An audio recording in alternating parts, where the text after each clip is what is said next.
G'day, Teddy. G'day, folks. It's Teddy. It's streaming time. And as you might be aware, Teddy, Howie and one from the United States, rated 22-15, played us a game of chess today, and he wrote a nice message in my chess.com messages. And he said, we played an interesting game today. He said, would you mind analysing the game?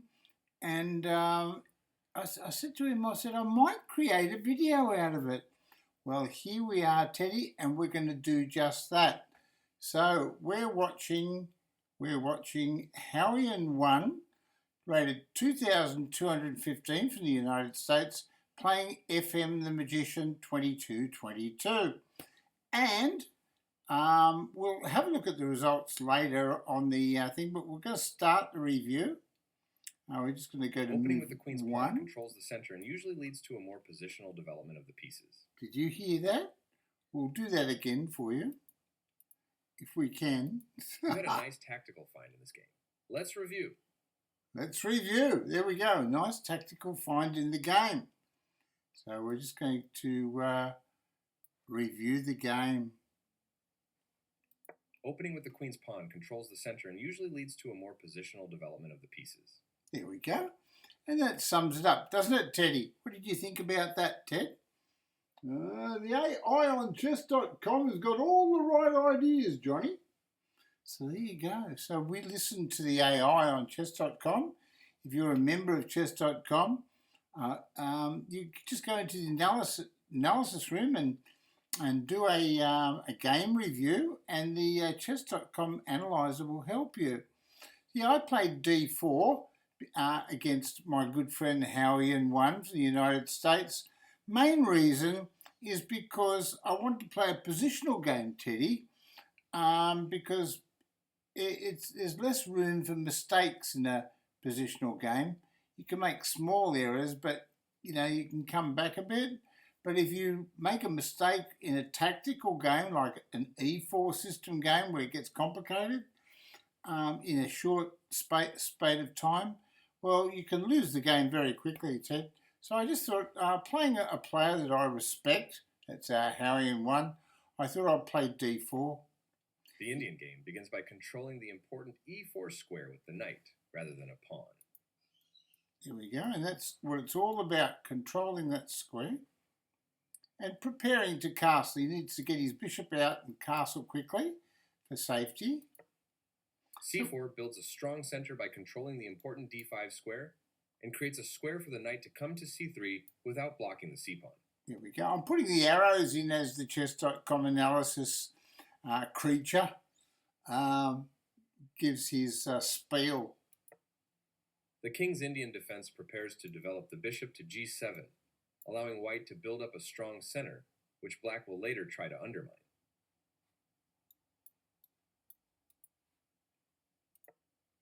Knight c3 prepares the e2-e4 pawn push and helps control the d5 square. That's exactly what I was thinking, and I thought, well, if Howian plays it passively, I might play e4 and f3 and get a same-ish. Had some good results with the same-ish system against very strong players. Bishop g7 puts the bishop on the long diagonal in a move called a fianchetto. e4 takes full control of the center. Right, now I'm looking at f3, you see. Castling gets the king out of the center and activates the rook. Yeah, I probably should have played f3, which is what I normally plan against, like good players, right? Such as Howian, one. But I played f4 because I was feeling adventurous, and I got into trouble in this game, and it is well known by the grandmasters that the old King's Indian 4 pawns attack doesn't really have the sting in it that it used to have in the old days, Teddy. Well, that's why I would never play the King's Indian 4 pawns attack, Johnny. I wouldn't play that against Alpha Zero. That's right, Ted. Teddy knows, right? The bishop is ready to be developed to an active square. Knight f3 develops the knight toward the center, supports the d4 pawn, and controls the e5 square. And it's a book move. You didn't say it was a book move, Mr. Computer. Knight to f3 is a book move. You can see the little book sign next to it, right? c5 takes space in the center, attacks the d4 pawn, and allows the knight to develop behind the c pawn. d5 takes space in the center and controls the important e6 and c6 squares. This allows the capture of a pawn to win material. To win material. Well, why did Knight take it off? Nice vision spotting and capturing that vulnerable pawn. This move gives white a protected passed pawn, improving their position.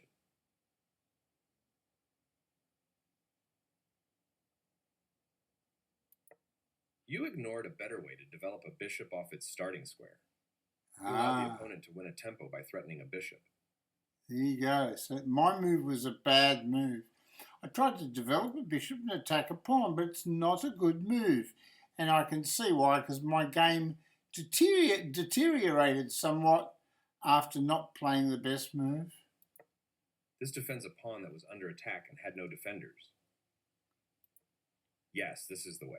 It's the correct move, because he's threatening knight here.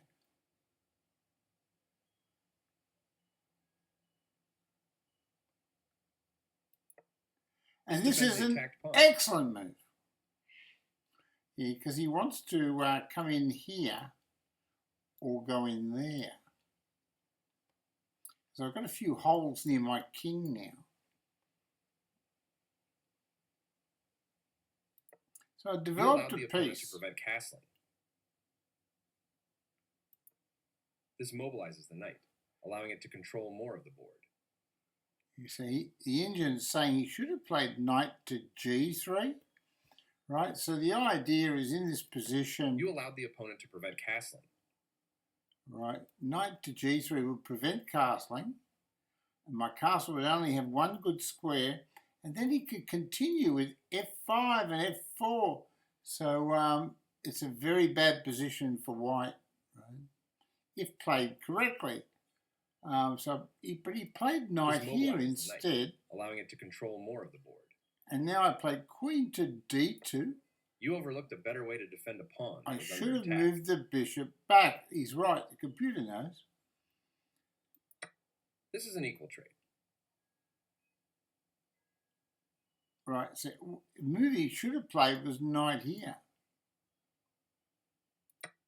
You take back. And now, if you look at the evaluation bar on the side of the board, in this position, white's got a comfortable position. This offers an equal trade of pieces. So I just castled. Your rooks are connected, which helps them work together. Engine gave me the thumbs up. Good move, it says. Out comes the knight and into the battle. And now I played this move, g4. You ignored an opportunity to develop a rook off its starting square. Here we go. So I could have played the rook to e1. This maintains the balance and material with the good. You captured back. Yeah, I've still got the advantage. If you look at the evaluation bar on the side of the board, Teddy's looking very... Teddy, what are you thinking, Ted? Well, I like the white position, Johnny. It's a good position for white. You've got lots of central squares controlled, and you've got a spatial advantage with the pawn on d5. There you go. So Teddy summed it all up. I think how can we argue with a player that's rated 4,000? Well, 4,300, Johnny. Sorry, Teddy, I didn't know your rating had gone up again. Right, h6 Advancing is the played. pawns in front of the king can compromise the king's safety. That's true, but at the same time, black had to stop the knight going here to g5 and to entering in on e6, which could be fatal. Right? King, very good choice. Very good choice. King to b1. You know, our friend Ben Feingold, Grandmaster Ben Feingold, says, well, if you castle queenside, always, if you can, and you've got time, play king to b1, because it invariably is a good move. This Knight offers to to exchange f6. pieces of equal value. Okay, so now, in this position, I had to have a choice. I played knight takes f6. You ignored an opportunity to move a knight to safety. But I should have moved the knight to safety. The engine knows, doesn't it, Teddy? Queen takes f6. It's here. So I played queen to c2. Your move loses a pawn. And it loses a pawn. Knight takes pawn is the correct move. Knight takes pawn, followed by queen takes knight.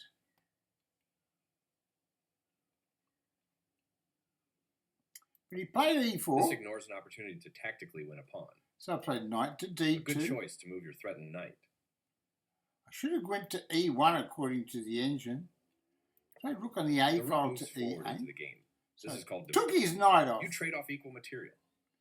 And he took back with the queen. Now I played rook to f1. You ignore a better way to win a tempo by threatening a queen. There you go, that's right. However, my opponent fortunately played the wrong move. He played queen to e5. This misses a better way to offer an equal trade of pieces. And that's when I played rook takes trade. check. Now, he should capture with the bishop. Bishop takes is correct. However, he didn't do that. I thought bishop takes was correct.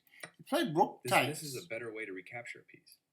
So, oh no, he should take it with the king. According to the engine, he should take with the king. Now I can play knight takes pawn because his rook has moved away.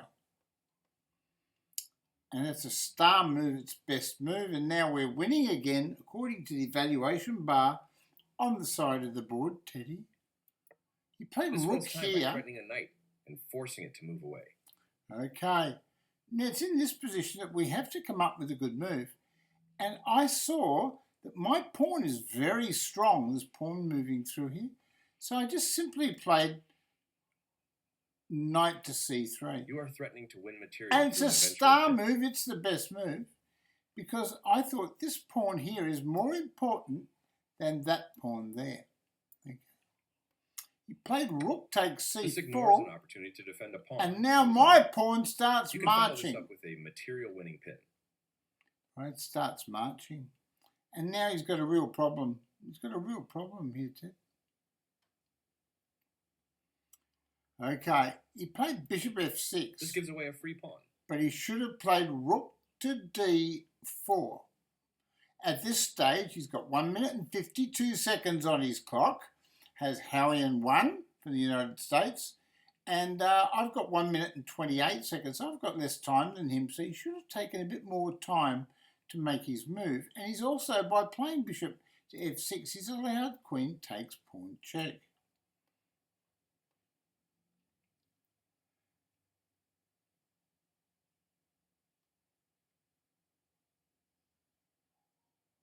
So we took it. Captured that free pawn. It's a check. And now he plays king to f8. This steps away from the checking queen. He should have moved to the other square, but still, all moves are bad. Rook to f1. That pin against the king will win material. And now that wins material. He played rook to this f4. Threatens to force eventual but check. what he's overlooked is he's overlooked that queen takes pawn check. Nice fork. You'll be winning a rook. Threatens the castle. King this moves. evades the check from the queen. And now queen takes f4. Nice vision spotting and capturing that vulnerable rook. Did you like that terminology by the chess.com analysis professor? He says, nice vision spotting. There we go. So it means we're examining all checks and captures. Don't forget that chess rule. Very important. Takes back. This is you take back. And now we're threatening a bishop. Very simple. And at this stage, the game is over. He's got 48 seconds. He's hoping for a miracle. I've got 56 seconds. Play bishop e5. This moves the bishop to safety. And then rook e4. By using a pin against the king, you will win material. Pinning a bishop against the king. and he's made that blunder. Being a 22-15 player, Howie and one would never normally play a move like that, but unfortunately he is falling apart at the seams because he's probably frustrated that he played such a bad move. So he played An active king king there. is critical in the endgame. So he took his bishop. You captured a free bishop. He played king takes d6. A solid choice. So we gave him a check. This is a good time for you to get out of trouble. Rook e2 is a better move. So in this position, the reason why the engine, I'll just explain, the reason why the engine suggests rook here is better than the check, because if you play rook here, the king is cut off and the king can't get across to stop this pawn going through for a queen, right? Vis-a-vis pawn there, pawn there, pawn here, pawn there, and queens. Right, so that's how we defeated Howie and one with the white pieces. No doubt Howie and one will come back and give us a tougher game next time, Grandmaster. So what's your assessment there? We'll have a quick look at what the chess.com engine says. It says, what does it say? It says here, whoa. I'll show you. One sec. Here we go. It says, what does it say? I've got to show you the results.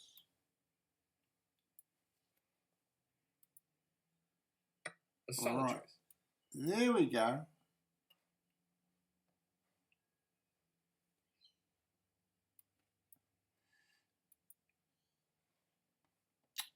So now we're just going to show you. There we go.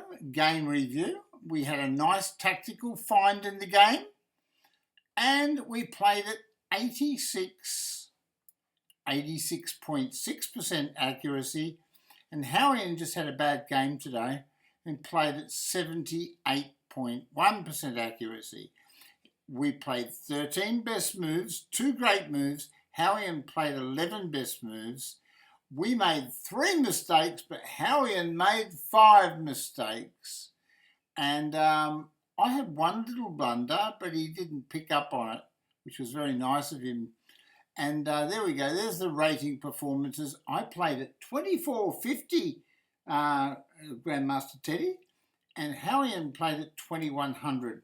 100 points below his real rating, his real 3-minute or 5-minute rating. So he's played just a little bit below par his normal strength.